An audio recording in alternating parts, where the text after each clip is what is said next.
Uzbekistan के समरकंद में अभी हाल ही में हुए सम्मेलन ने तो जैसे प्रधानमंत्री नरेंद्र मोदी का कद और ज्यादा बढ़ा दिया है। पीएम मोदी जो दुनिया के लोकप्रिय नेताओं में शुमार हैं, जिनकी गिनती दुनिया के टॉप नेताओं में की जाती है, उन्हीं नरेंद्र मोदी का रूसी राष्ट्रपति को पढ़ाया गया एक पाठ चर्चा का विषय बना हुआ है। पुतिन को मोदी की तरफ से दी गई एक सलाह ने अचानक से पीएम नरेंद्र मोदी की छवि को और ज्यादा उज्जवल बना दिया है। क्या अमेरिका, क्या फ्रांस, हर कोई पीएम मोदी के कदम की तारीफ कर रहा है। जिस तरह से विश्व में शांति स्थापित करने की पुतिन से पीएम मोदी ने अपील की है, जिस तरह से दोनों नेताओं के बीच में रूस और यूक्रेन की जंग को लेकर चर्चा हुई है, वैसी कभी किसी ने नहीं की। शायद ही किसी ने सीधा पुतिन से बात करने की कोशिश की हो, बल्कि पीएम मोदी ने तो एक दोस्त की तरह आंखों में आंखें डालकर पुतिन से ये सब खत्म करने का आग्रह किया है। और अब जब प्रधानमंत्री नरेंद्र मोदी की तरफ से अचानक से ये कोशिश की गई, जिसका खुद पुतिन ने भी मान रखा, तो एक बार इसी बात से पीएम मोदी ने फिर बजा दिया है अपने नाम का डंका।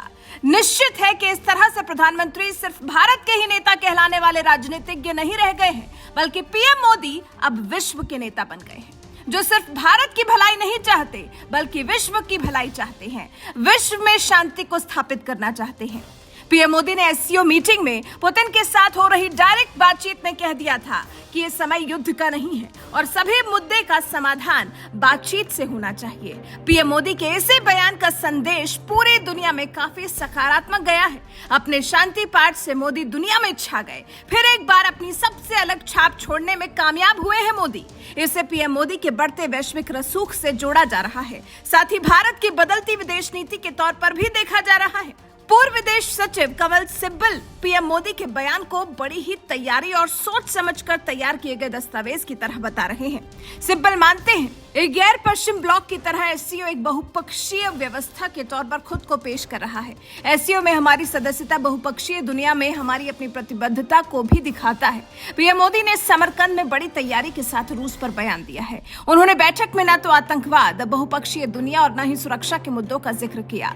यूक्रेन का जिक्र दुनिया भर में ग्लोबल सप्लाई चेन और अप्रत्याशित ऊर्जा संकट के मुद्दे को सामने लाने के लिए किया, जो कि जरूरी भी है। पूरी दुनिया में लड़ी जा रही इस एक जंग से पूरी दुनिया हिल गई है।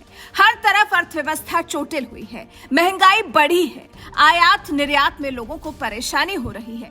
यहाँ तक कि भारत ने ही पहले गेहूं और फिर चावल की एक्सपोर्ट बंद कर दी थी, जिससे कि उनके देश की जरूरतें पूरी होने में परेशानी ना हो। इस समय दुनिया के लिए जो सबसे अहम मुद्दा है, वो इस जंग का खत्म होना ही है, जिसको पीएम मोदी ने एससीओ मीटिंग के दौरान उठाया। और देखिए फिर कहां नहीं हुई पीएम मोदी की तारीफ। यूएन में फ्रांसीसी राष्ट्रपति ने की मोदी की तारीफ। संयुक्त राष्ट्र महासभा को संबोधित करने के दौरान फ्रांस के राष्ट्रपति इमैनुअल मैक्रों ने पीएम मोदी के दिए गए बयान की तारीफ की। उन्होंने कहा, भारत के प्रधानमंत्री नरेंद्र मोदी ने सही कहा था कि ये युद्ध का युग नहीं है, ये पश्चिम से बदला लेने और उसे पूर्व के खिलाफ खड़ा करने का समय नहीं है।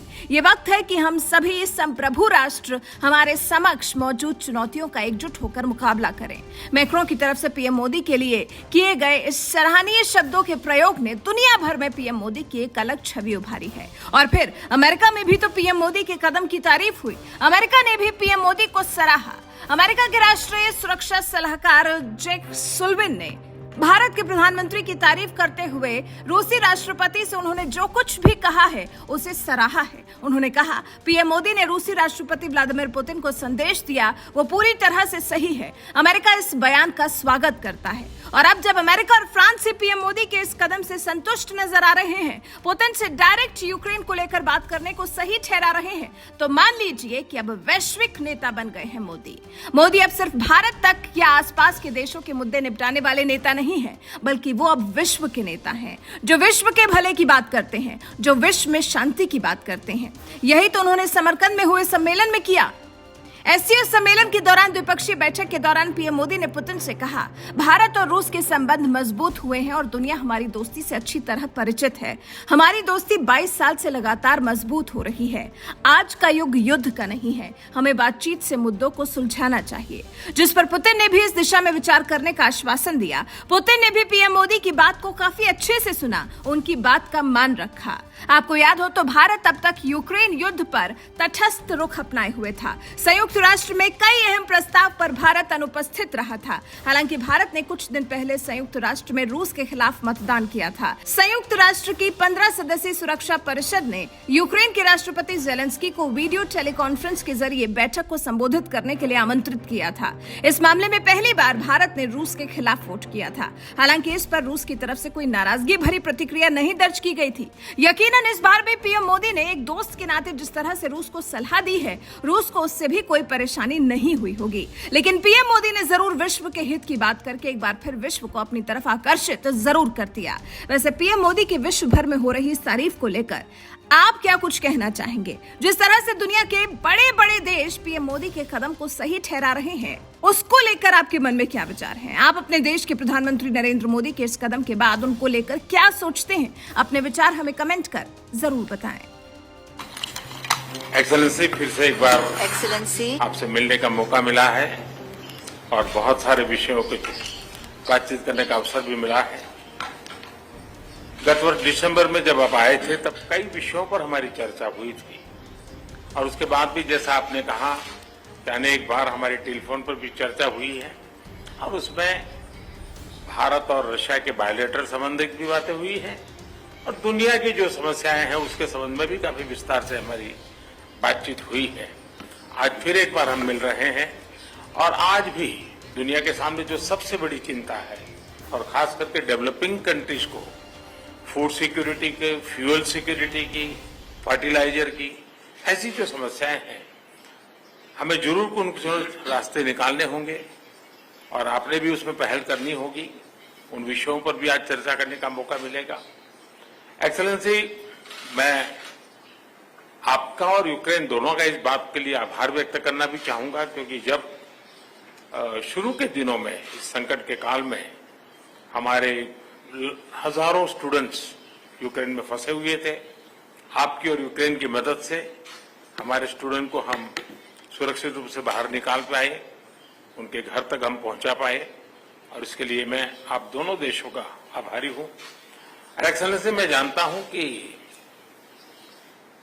आज का युग युद्ध का है नहीं और हमने फोन पर भी कई बार आपसे इस विषय में बात की है कि डेमोक्रेसी और डिप्लोमेसी और डायलॉग, ये सारी बातें ऐसी हैं कि जो दुनिया को एक स्पर्श करती है।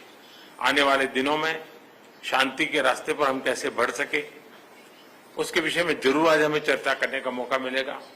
आपका व्यू पॉइंट समझने का मुझे भी एक अवसर मिलेगा। लेकिन फिर भी जो विषय हैं जिसकी बातें मैं करता रहता हूं, एक्सेलेंसी, भारत और रशिया के संबंध अनेक गुना बढ़े हैं।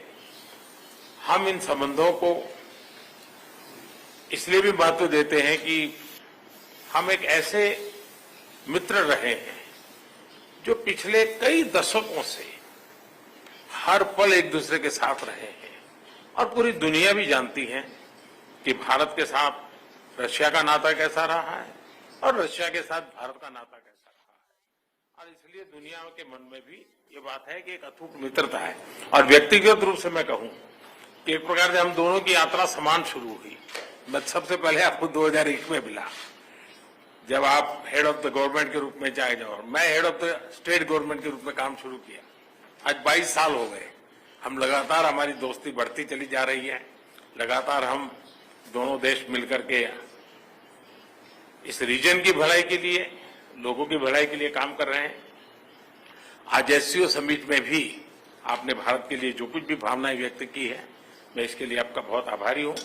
एक्सेलेंसी, मुझे विश्वास है कि आज की हमारे बायलैटरल भी, आज की हमारी बातचीत भी आने वाले दिनों में हमारे संबंधों को भी गहरे करेंगे। विश्व की जो आशा अपेक्षाएं हैं उसको पूर्ण करने में भी बहुत काम आएगी, ऐसा मुझे पूरा भरोसा है। मैं फिर एक बार आज समय निकालने के लिए आपका बहुत बहुत आभारी हूं।